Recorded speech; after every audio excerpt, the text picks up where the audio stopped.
Bill Armstrong, thank you for joining us here today to talk about your career and some of the collection from your Bill Arm and Swaggy record labels that you've donated to ARCA. Why did you decide to donate some of that music to ARCA? Well, pretty simply, it's been all my life, and giving something back into it is pretty good via the records and things, because the market isn't that good at the moment, but I'm very, very pleased to give a lot of my product to ARCA. Yeah. Bill Arm was a label that you started.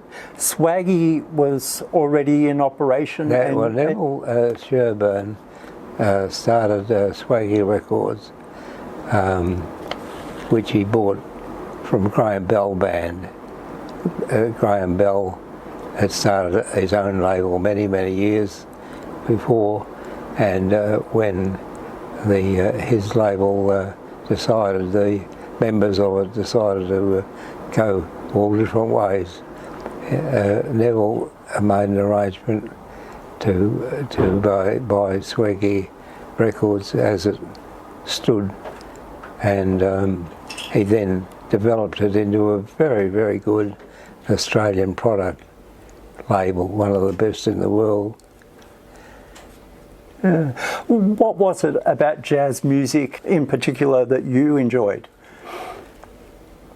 Look, born in 1929 and growing up at the beginning of radio and a lot of the bands, Glenn Miller and all those bands, In the Mood, and the American jazz bands of Louis Armstrong, people like that, they were fascinating to me, and they were part of my listening. And I, from time to time, I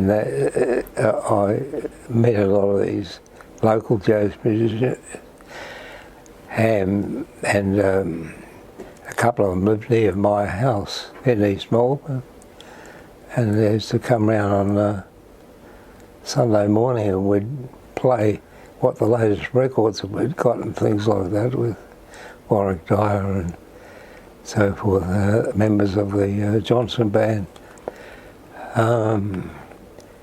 And from that, and with a friend of mine, Neil McRae, engineer, we made some, with his I made some recording equipment, which I could then record people and play them back. And they enjoyed that because you couldn't do it before. So I was able to record something and play it back to them. Yeah. Let's talk about some of the actual recordings. Barry Humphries, there are a couple of Barry Humphries recordings. Yeah. One of them is an album of music that Barry enjoyed, is that right? You're talking about So Rare collection. Yes. They were, he was a great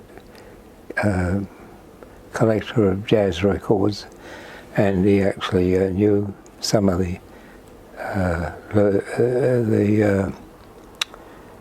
Gershwin brothers. He actually knew them and spoke to them, and they gave him permission at one stage for us to use some of their recordings that hadn't been released and were still under copyright. So his knowledge of lots of different music people through the years was sort of fascinating, because his history of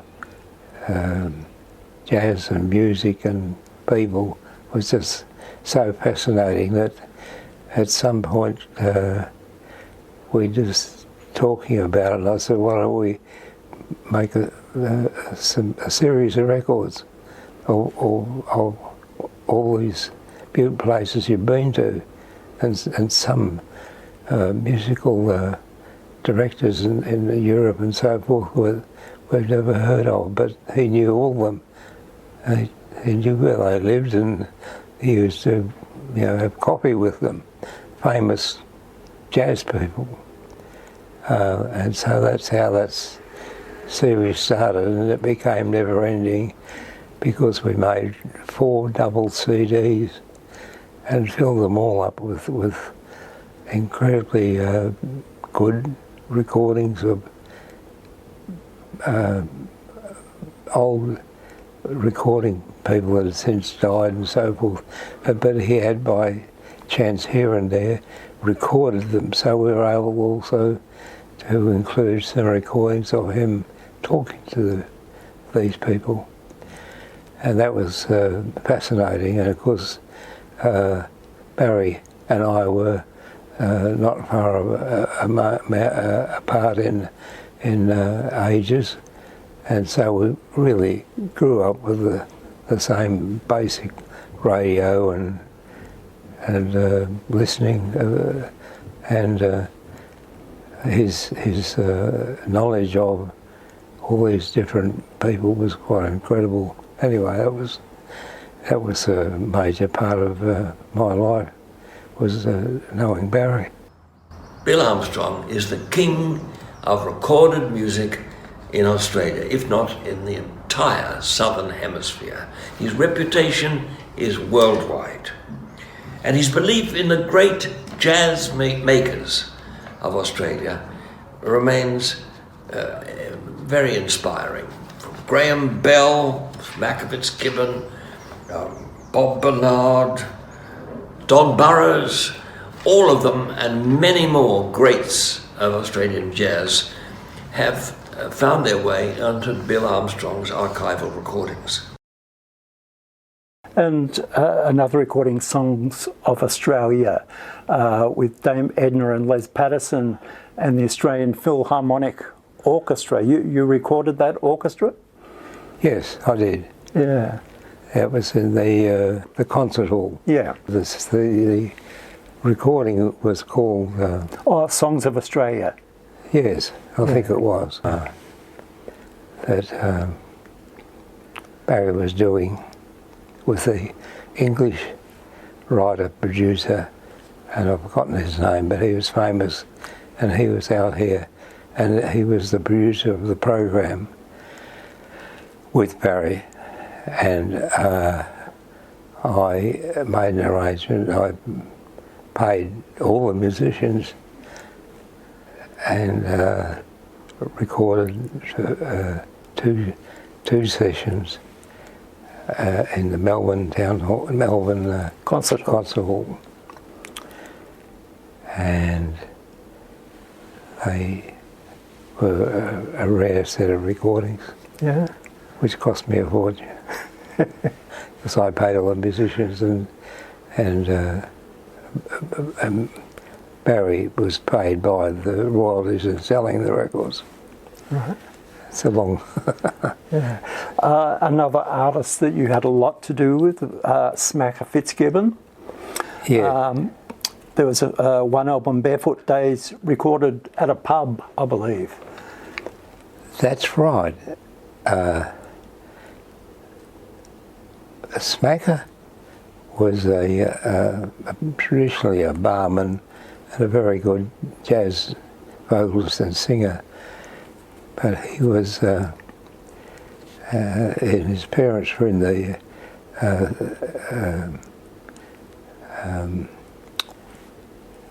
selling alcohol, we call it a pub in Darnham, and Smacka was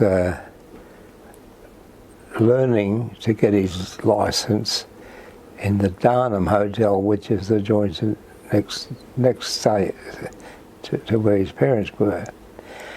And at that time I was doing some recordings with Graham Bell, and we thought why don't we do a session in the pub and so forth, and so what we ended up organising the Graham Bell Band that was still there to play at the 2 nights of that hotel in Darnham, and record it and put it out as not Graham Bell. We put it out as Risco Joe. Yeah, okay. So because we decided at that time, people in Australia didn't buy Australian things. They bought all the British jazz bands and so forth. So and even Graham Bell was not up there anymore. And so we said, we'll call it something else that's appealing and record all the songs. And that's what we did. And we recorded it in the Darnham Hotel on one Sunday when the licence shut hotels in those days, except we I don't know whether we got permission or not, but it didn't matter because all the police were there in the audience. So there was Smacka and the boys, and it was a sensational 12-inch LP that I produced, and Helen's Music and those places were selling them at hundreds a day, which was quite incredible. But it was also, I didn't realise that everything you put out is going to sell. So I put out a lot of other things that didn't sell like that. Anyway, that's just history about the market. Yeah. But Smacka was a big personality in Melbourne. Apart from the Australian artists, you also recorded a lot of international acts as well. Yes. Bob Crosby and the Bobcats. I believe Bob was Bing Crosby's brother. I didn't record them. You didn't record them? No. So that was just on the Swaggy label, was it? Yeah, well, no. Neville Sherburn made a big. What he did with. He did his own research of what all the popular things that Australians and other people enjoyed, and the Bob Crosby Bobcats was one of the best bands in existence, and Neville at a time when Neville put them out on his label, it was before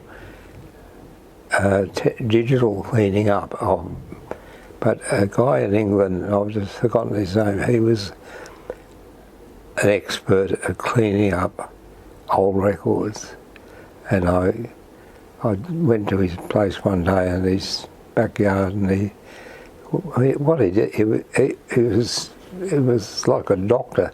He was almost going through with a needle and picking out ticks and things, but he managed for Neville to do the whole Bob Crosby Bobcat. I think there were 6 or 4 double-side, records of the Bobcats, and that's what Neville did with those sorts of bands, and then the other was local bands. Earl Hines, American pianist, I believe was Louis Armstrong's pianist. Yes. Did you record him? Yes, I did. Yeah. Neville, he was out here doing a tour, and Neville arranged with him that we record him in Australia for a couple of sessions, and he did them in my studio. That was a special person. when there was this Louis Armstrong, and we didn't have Louis, but those early Americans were treasures. Yeah. Well, what did they think of your facilities, recording facilities? I just think they took them as being good professional service, because we certainly had grand pianos, and at the time when we recorded Earl for Neville, I was just moving between my original studio in Albert Road to my big one in Bank Street, and we still had the best grand piano, we thought, in the old studio, so we put Earl in there, and he didn't like that piano, so we had to move he liked the piano, but he didn't like the autos. There was something we ended up moving the piano into the other hall, into the new place to record his album, Smacka. And that was a classic. Of course, he was a gentleman and a classic person to be in the presence of. So what was your philosophy on recording in general? When you sat down to record an artist, what was your goal? Well, the main thing was to actually record them, in I would guess just to sit them down wherever they are comfortable in the room of the studio, and then work around what's going to sound good for them and what they liked you're doing, how close you like to have microphones to the piano or whatever, things like that. And that always had a feeling on it, and I think that was I wasn't the only engineer that thought like that, but a lot of like radio stations that would just plonk a microphone and turn the thing on and hope it works. Whereas in recording studios we would probably spend a bit of time just where you place the mic and how they play, and they can then also tell you how they feel. So that's sort of a balance that happens when you're recording, those sort of people. Yeah. A couple of other people you recorded a lot were the Bernard brothers, Bob and Len. Yes. What are your memories of those recordings? Oh, well, forever, because I've known both of them since I were both children almost, and their mother and father was, their mother and father and the two boys had a local band that they were in, and they used to play for local dances and things, and then eventually the two boys moved out of that into themselves, and they were just part of history, those two guys. And Melbourne was full of the Johnson band and lots of Warwick Dyer and people like that, and as a coincidence, Warwick Dyer, the trombone player for the Johnson band, lived next door to Neil McRae, my engineer friend. He used to yell out across the band and say, "Hello, mate," and all that stuff. But he lived about 5 streets from me and next door to my best friend. It's quite weird. Anyway. Graham Bell and his band was another artist that you recorded a lot. Yes. Being a jazz fan, it must have been a very enjoyable experience for you recording the music that you loved. Yeah. Well, Graham Bell was such a lovely person, and he's such a gentleman, and he was a joy to record and talk to, he was, you know, that sort of person. And most of the jazz people were the Bernards and two Bernard brothers, and lots of other musicians were all, hard to explain, but they're all very gentle people. Only the odd one might be a bit strange at times. Was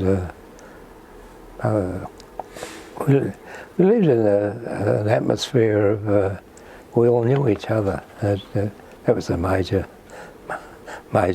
part of the exercises, is how you get on with each other and placing mics and talking to them about things.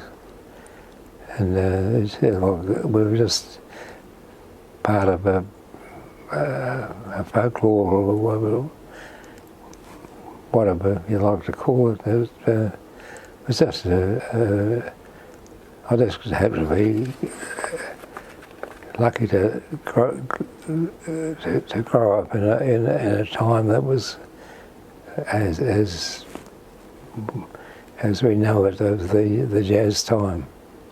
Were you ever tempted to pick up a musical instrument yourself and become a musician? No, not really. It wasn't a. No, I often thought it'd be nice to be able to do it, but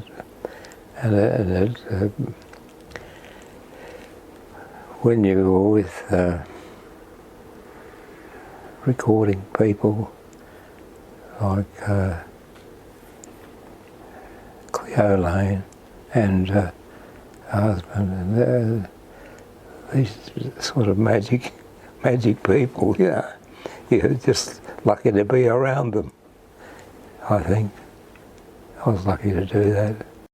You worked through UZ, 3DB. Around that time you oversaw the sound system at the Melbourne Olympics. What did that involve? Oh, that was the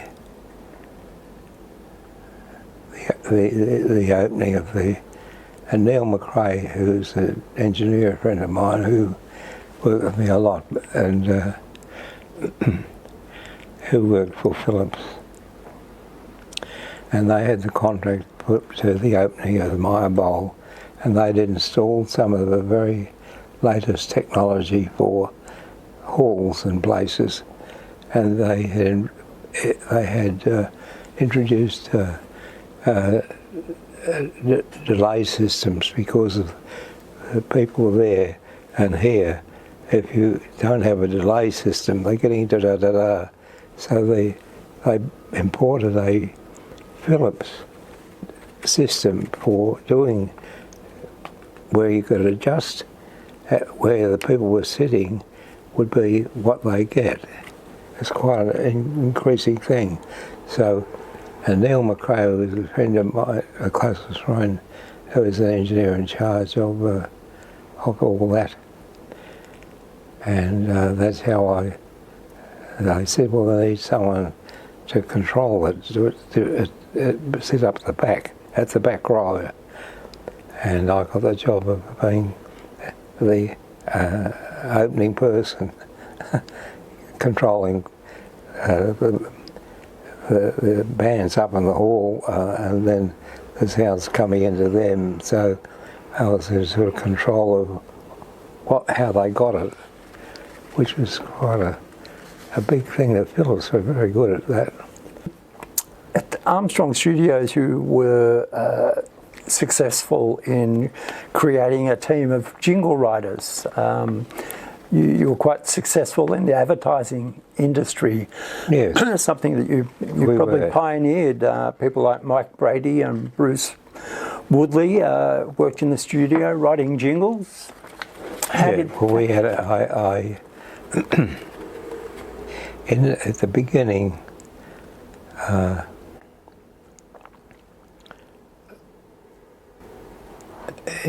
when I started my studio, I'd previously observed that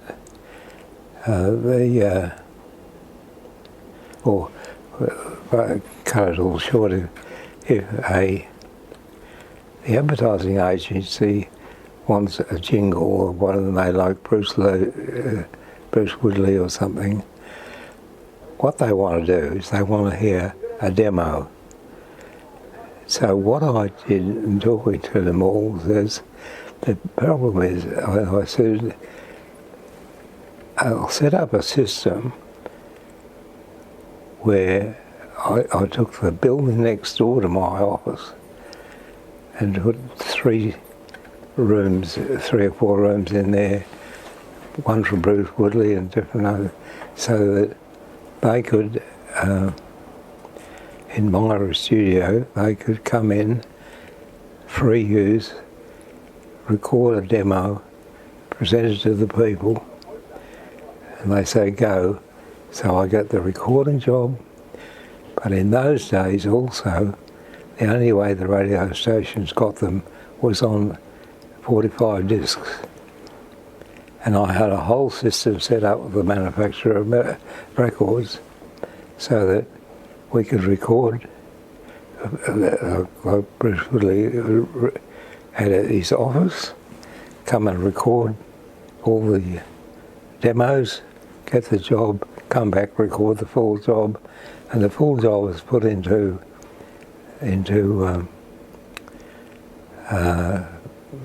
45s that are then labelled and mailed out those days to all the different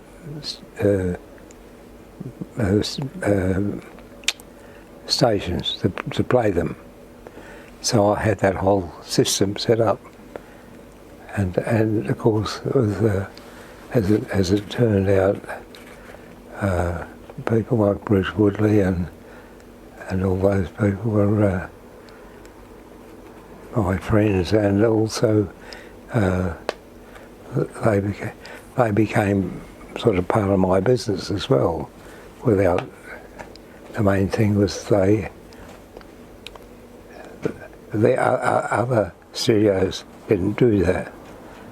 They would have to go to someone's studio, record something, pay for it, and then do it. But I invented a system where they could just do it all at my place. So they can come in, bring a band in, do things. We then finished product, and once the finished product is made, then I've also got the job of pressing the records and distributing them to all the places they've got to play. So that's how we became successful at that. And at the same time, just after the start of all that, was the beginning of rock and roll.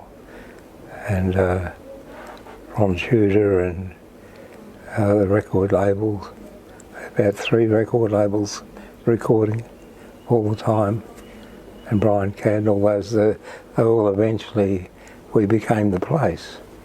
There was a time where probably 80% of the hits in Australia came out of Armstrong Studios. Yes. Bands like Daddy Cool and Skyhooks, Little River Band, John Farnham, Brian Cadd, so many artists. Yes. You were a jazz fan, not so much into the rock and roll, but do you have some favourite memories of any of those projects? Of the people and that, or whatever? Yeah. Well, yeah, well, the thing is, you got to know them all, and I mean, Roger Savage was a gift to us, because he married, you know about him, do you? Yeah.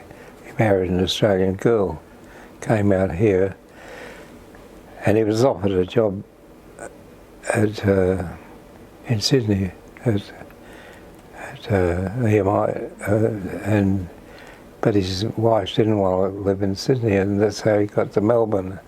And then I was at Telephone at that time. That's where we started our move together, and Roger was just a gift from heaven.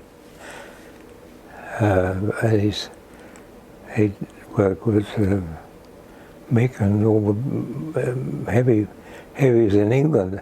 I mean, it was, and he's such a gentle, quiet man. It's unbelievable. He was a major contributor to all of the progress.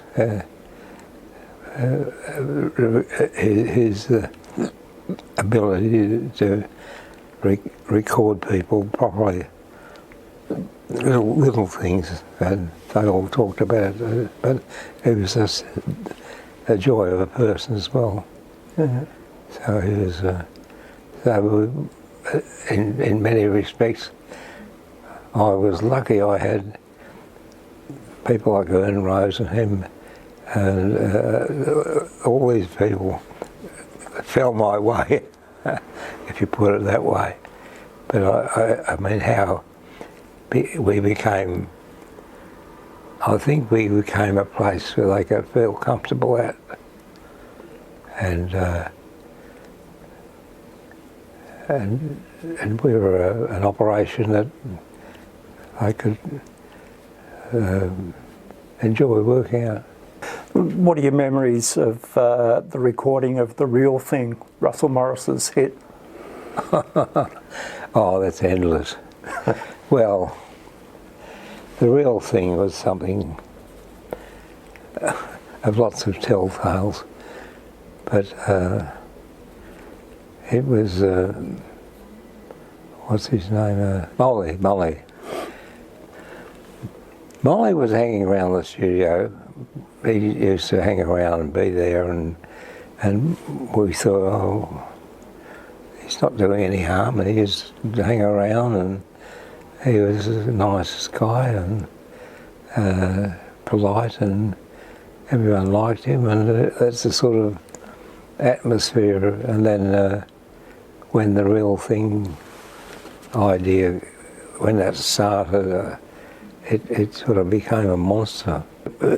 As it went on, the price was going up, being that, and he said, lock the doors, don't leave in, you know, get it out of there, finish the product. And that was our order. And of course then Molly came over the back door, because we were here, and big lane, and the house behind. And I actually had that place as well as a studio. So anyway, he allegedly climbed over the fence, ripped his pants, story, and that's how Molly got involved in that. He kept going, and they wanted to get rid of him because he kept going. And it's a story on its own. It depends who you talk to.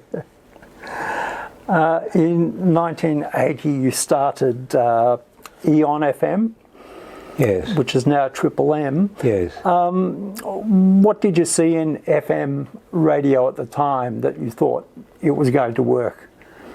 Oh, well, I knew all about it because I've been involved in radio. But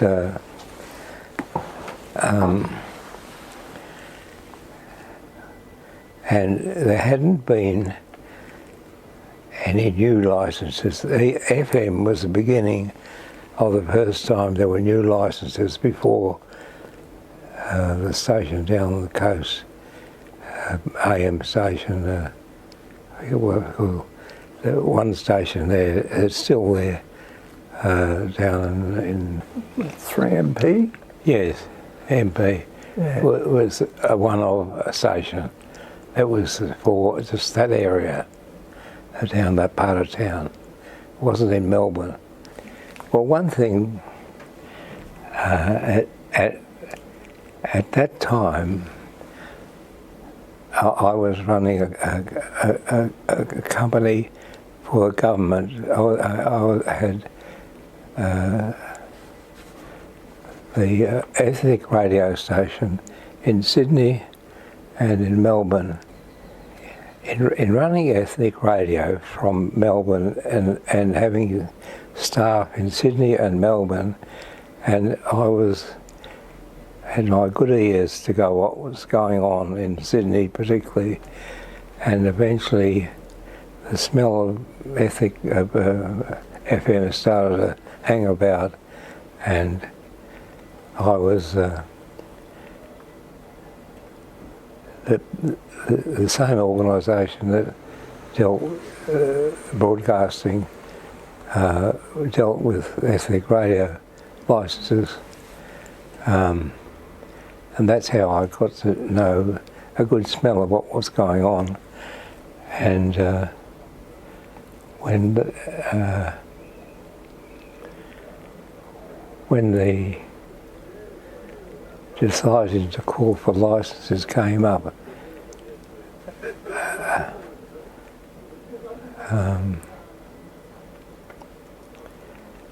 I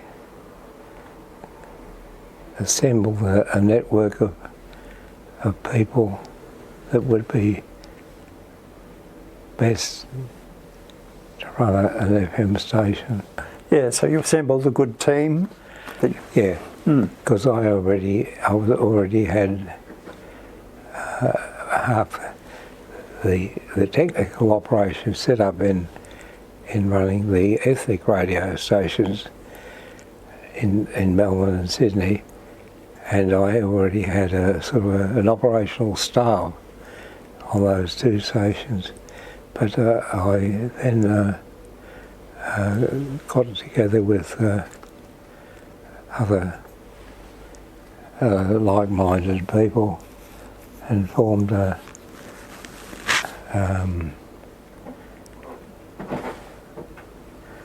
FM licence application, and involved all sorts of people, including Barry Humphries, and presentations by him, and the history of all the other people that would be part of my team of people. So our application was full of all the right things, and to cut it all short in terms of me, when I eventually became the opposite, I became the government director of broadcasting for ethnic, and I worked in Sydney, and the members of the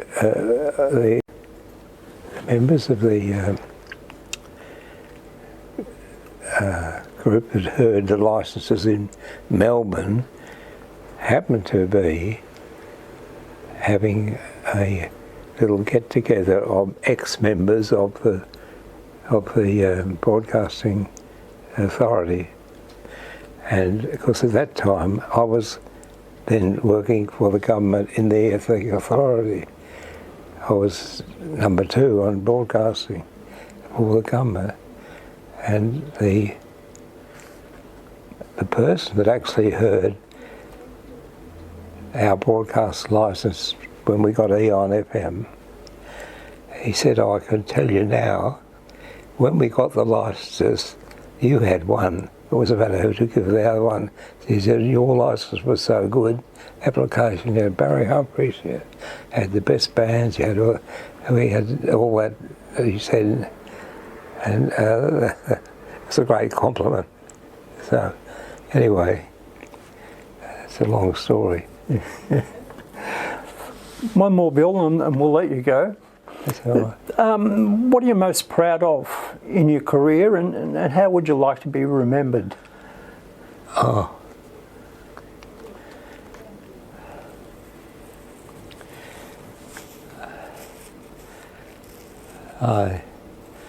I think maybe just at